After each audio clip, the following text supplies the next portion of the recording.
The crystal wine glasses clinked as my sister Emma raised her hand, drawing everyone's attention like she always did. "Big news, everyone." Her perfect smile gleamed as she looked around our parents' mahogany dining table. "I just got called for an interview at Sterling Enterprises." My mother gasped in delight, nearly dropping her fork. "Sterling Enterprises? The biggest tech company in the city?" "The very same," Emma preemed, tossing her expertly highlighted hair. "Senior marketing director position. They reached out to me specifically." Of course they had. Everything came easily to Emma. Perfect grades without studying. Dream jobs without trying.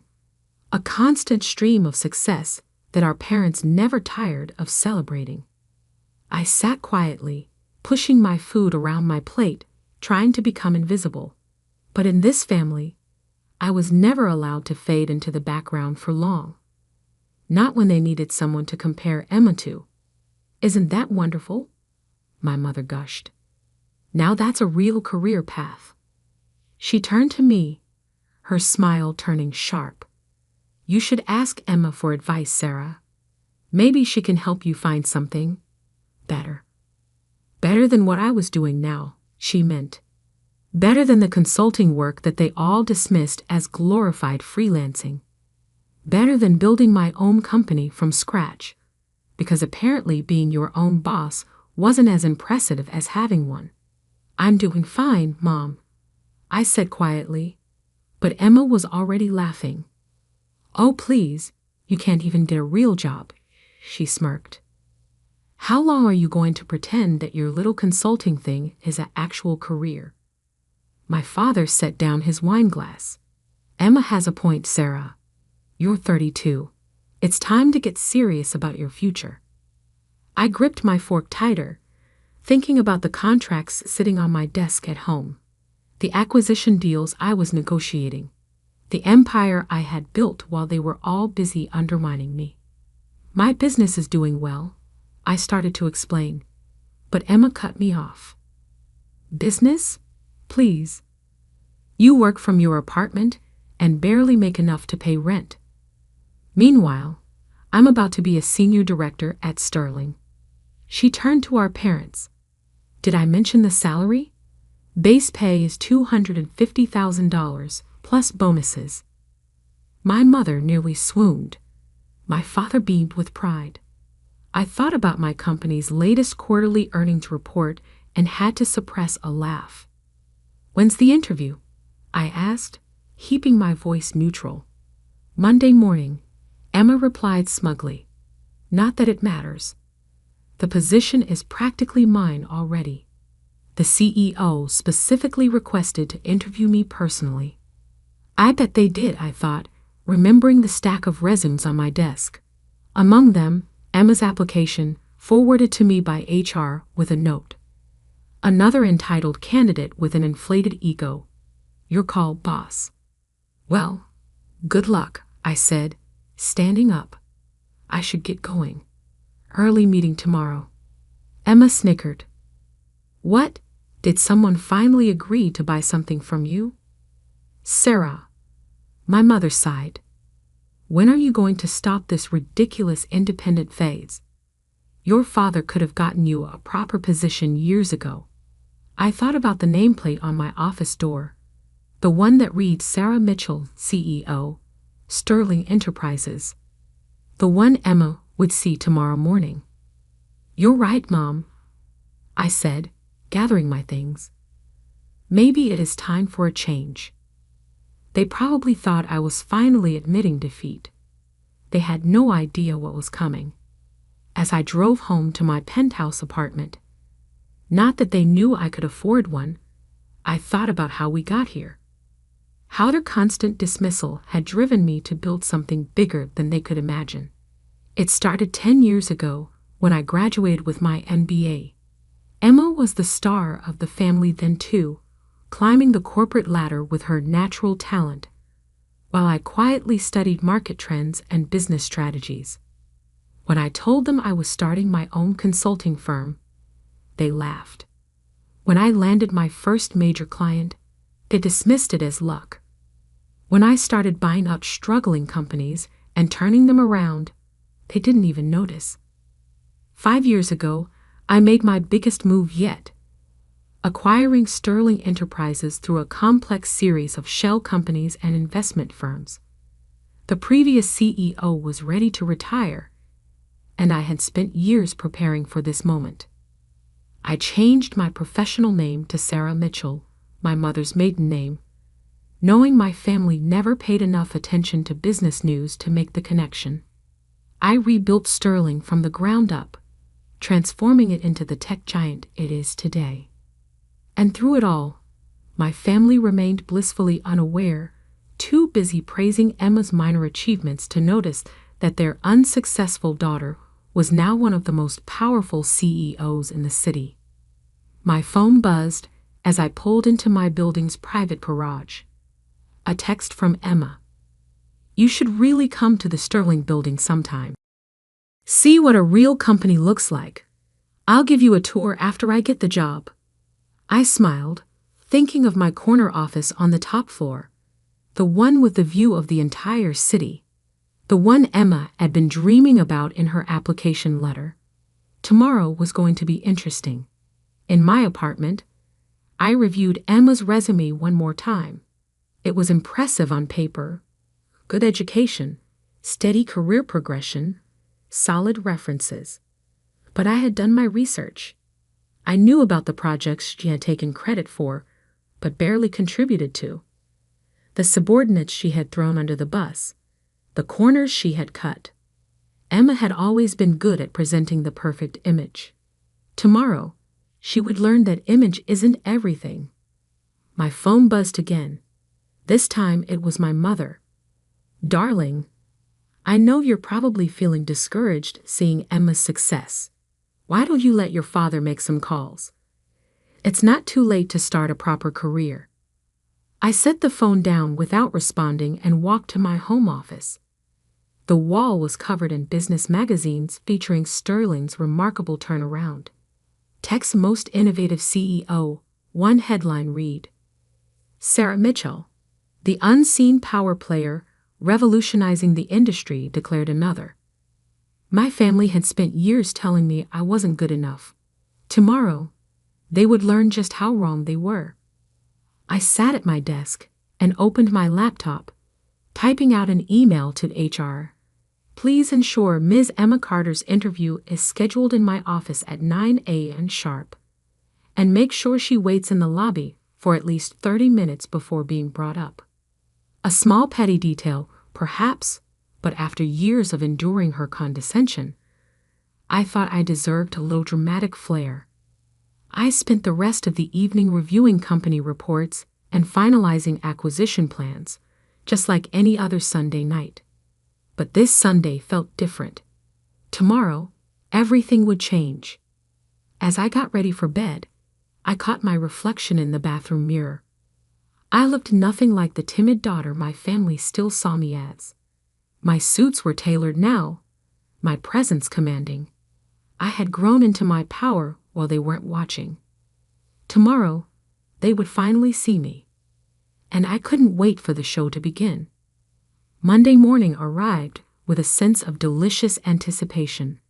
I stood in my private elevator, ascending to the top floor of Sterling Enterprises, watching the city wake up through the glass walls.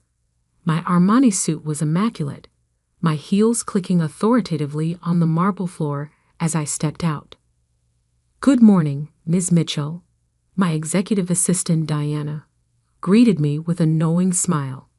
"Your 9 a.m. appointment has arrived early." She's been waiting in the lobby for 20 minutes, insisting that the CEO specifically requested her presence. I checked my watch. 8:45 a.m. Let her wait another 10 minutes. How's she handling it? Diana's eyes twinkled. She's demanded coffee 3 times, name-dropped several executives she claims to know, and told the receptionist that her sister is a nobody who can't even get a proper job. I smiled, setting my briefcase on my desk. Perfect. Has she noticed any of the magazine covers? No, Diana smirked. She's too busy telling everyone within earshot about her marketing expertise to look around. Typical Emma. So focused on promoting herself that she missed the obvious. The lobby walls were lined with press coverage of Sterling's transformation under my leadership. My photo was literally hanging above the reception desk, but Emma would never notice. She never had. Her resume listed some impressive achievements at her current company, Diana noted, arranging folders on my desk. I took the liberty of fact-checking them. And half are exaggerated, a third are outright lies, and the rest were group projects where she took sole credit. I nodded, unsurprised. Just like high school. Remember when she won that science fair? The project you actually built while she was at cheerleading practice. The very same. I sat down behind my desk, adjusting my nameplate slightly. Send her up at 9 a.m. exactly. And Diana? Make sure the security team is recording the lobby and elevator cameras. I want to preserve this moment. At precisely 9 a.m., my office phone buzzed. Ms. Carter is here for her interview, Diana announced formally. Send her in. The door opened, and Emma strode in like she already owned the place. She wore an expensive but slightly too flashy suit, her confidence bordering on arrogance. Then she saw me sitting behind the CEO's desk.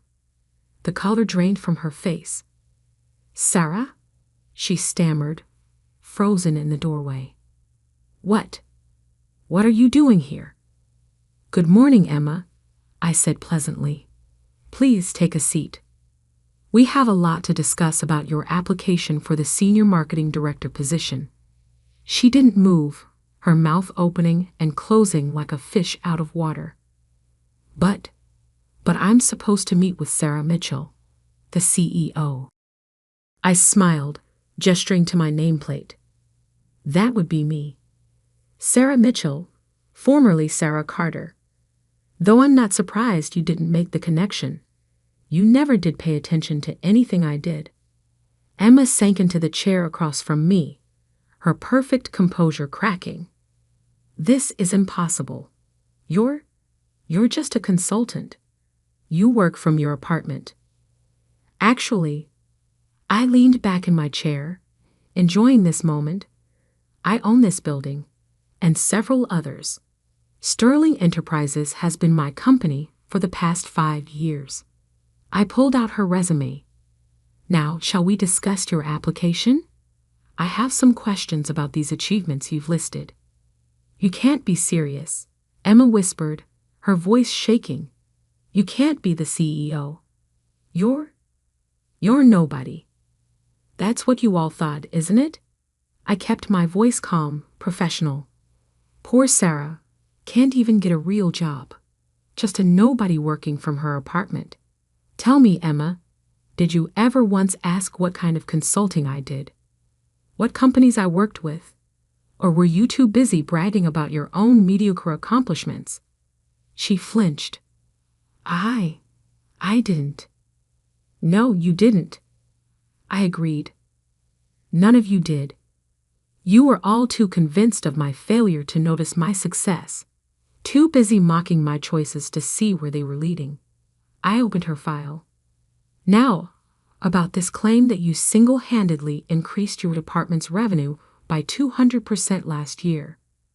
That's accurate, she stuttered, but I could see the panic in her eyes.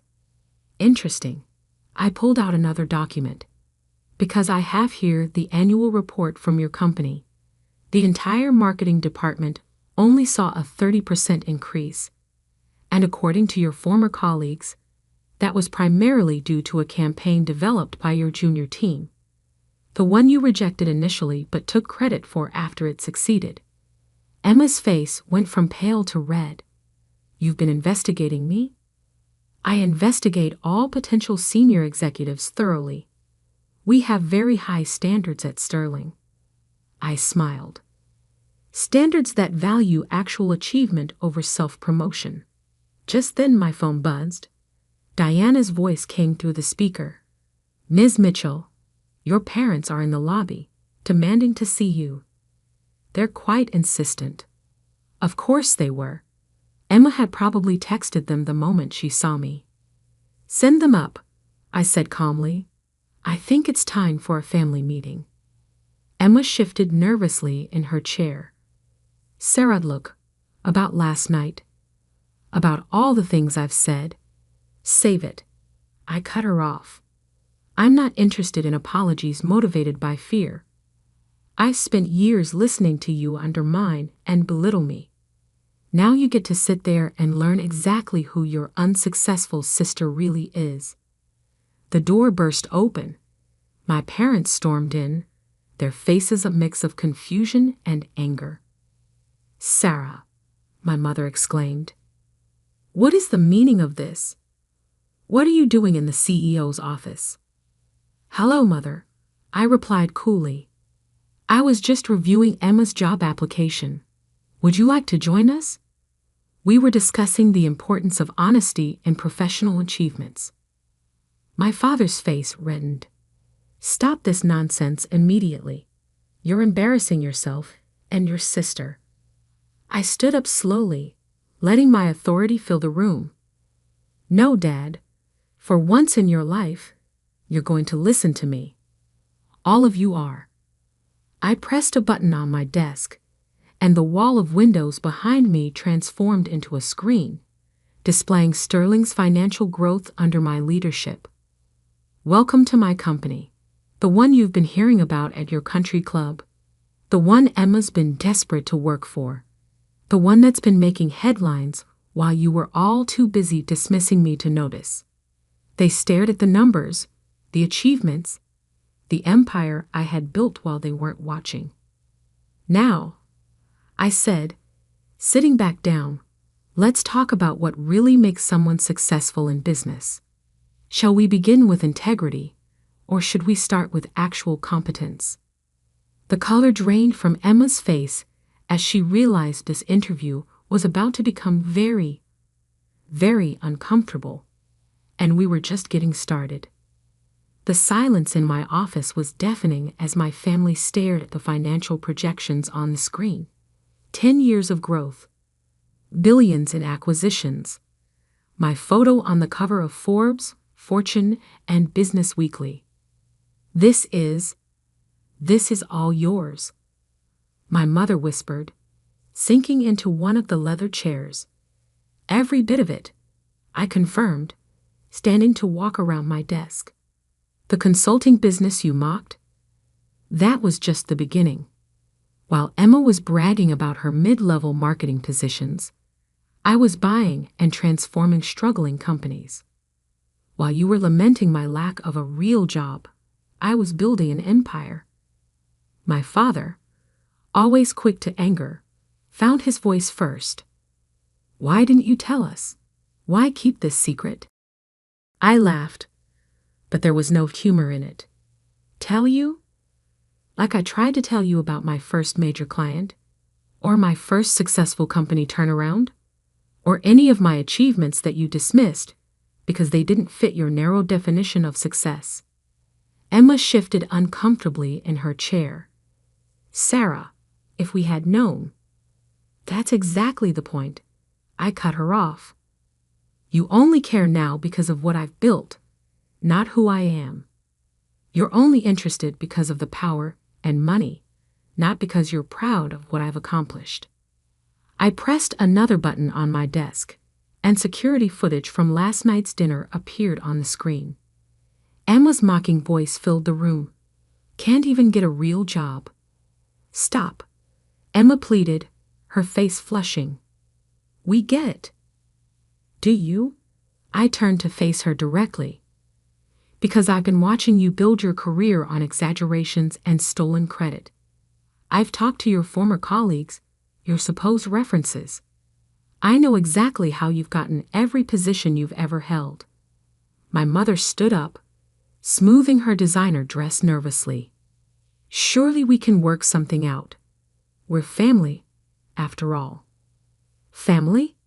I picked up Emma's resume. Like when Emma took credit for my science project in high school, or when she told her college friends I was a dropout because I started my own business instead of following the corporate path. That kind of family. I was young, Emma protested weakly. We all make mistakes. Yes, we do, I agreed. And now you get to face the consequences of yours. Diana? My assistant entered with a thick folder. The investigation results you requested, Ms. Mitchell. Thank you. I opened the folder and began reading. Falsified achievements, stolen ideas, workplace bullying complaints. I looked up at Emma. Did you really think none of this would come out during our background check? Emma's face went pale. Those accusations were never proven. Because you had Daddy's lawyers shut down every investigation, I finished for her. But Sterling takes corporate integrity very seriously. We thoroughly vet all potential executives. My father stepped forward, his business negotiation face on. Now, Sarah, surely we can discuss this privately, as a family. You lost that right last night, I replied calmly. When you sat there and let Emma mock me. When you suggested I needed your help to find a real job. When you once again made it clear that nothing I did would ever be good enough. I pressed another button on my desk. The office door opened, and Harold Bennett, my chief legal officer, entered. Harold, please explain to my family the consequences of submitting fraudulent information on a Sterling Enterprises job application. Harold adjusted his glasses. Falsifying credentials and experience on an executive-level application is grounds for immediate rejection and potential legal action, especially if previous employers wish to pursue damages for defamation or intellectual property theft. Emma's composure cracked completely. You wouldn't. You can't. Can't what? I asked softly. Protect my company from someone with a proven history of dishonesty? Enforce our ethical standards? Or are you suggesting I should give you special treatment because we're family? Sarah, please, my mother begged. Think about what this would do to our reputation. Like you thought about mine. All those years of snide comments and dismissive attitudes. I shook my head. No, Mother. Emma's application is rejected. Furthermore, I'm forwarding our findings to her current employer.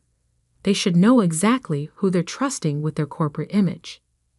Emma burst into tears, but they weren't the calculated sobs she usually used to get her way. These were real, the tears of someone finally facing consequences.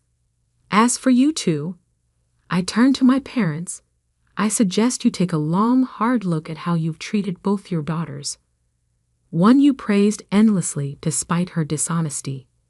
The other you dismissed despite her integrity and success. My father's face darkened. You're enjoying this, aren't you? Humiliating your family? No, Dad. I'm not enjoying this at all. I'm doing what you should have done years ago, holding people accountable for their actions. I walked to the window, looking out at the city I now partly owned. You know what the worst part is? If any of you had shown even a moment of genuine interest in my work, you would have known about all this. My name, my full name, has been in the business news for years. But you were all too convinced of my failure to notice my success. I turned back to them. Now I have a board meeting to prepare for. Harold will escort you out. Emma, you'll receive official notification of our decision in writing. I suggest you use this as an opportunity for self-reflection. Sarah, my mother tried one last time. We can still be a family. We can work through this. I sat back down at my desk, picking up a report. We'll always be related, Mother, but family? That requires respect, support, and love. None of which you've shown me. Now, if you'll excuse me, I have a company to run." They left in silence, Emma's tears still falling, my parents' pride in shambles. As the door closed behind them, Diana entered with a cup of coffee. "Are you okay?" she asked softly. I took a deep breath, looking at the family photo I kept in my drawer. Not of my parents or Emma, but of my grandfather, the only one who had believed in me from the start.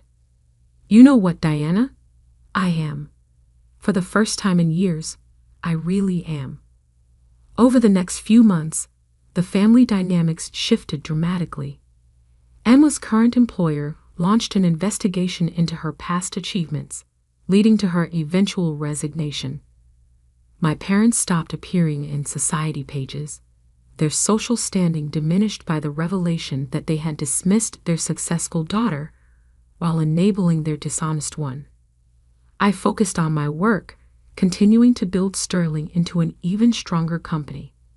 The business world buzzed with the story once it got out. The secret CEO who had hidden her success from her unsupportive family. It became a symbol of quiet determination triumphing over loud mediocrity. 6 months later, I received a letter from Emma. Not an email or text, but a handwritten letter of apology. For the first time in her life, she had been forced to work her way up from an entry-level position, no family connections to rely on.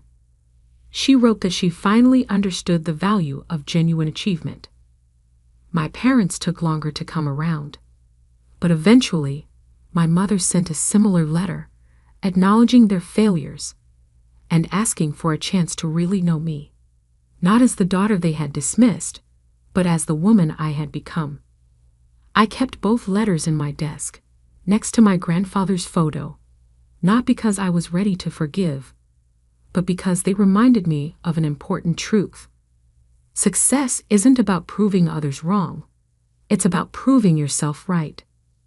1 year to the day after that fateful interview, I sat in my office reviewing quarterly reports. Diana entered with the latest business magazine. The cover story, Sterling CEO Sarah Mitchell, The Power of Quiet Success. The article didn't mention my family drama or Emma's failed interview. It focused on what really mattered: the company I had built, the innovations we had created, the changes we had made in the industry. Because in the end, that's what real success looks like. Not bragging at family dinners or inflating achievements, but building something meaningful, something lasting. They had called me worthless at family dinner. Now I was their boss, their superior, their example of what true success looks like. And that was worth more than any revenge could ever be.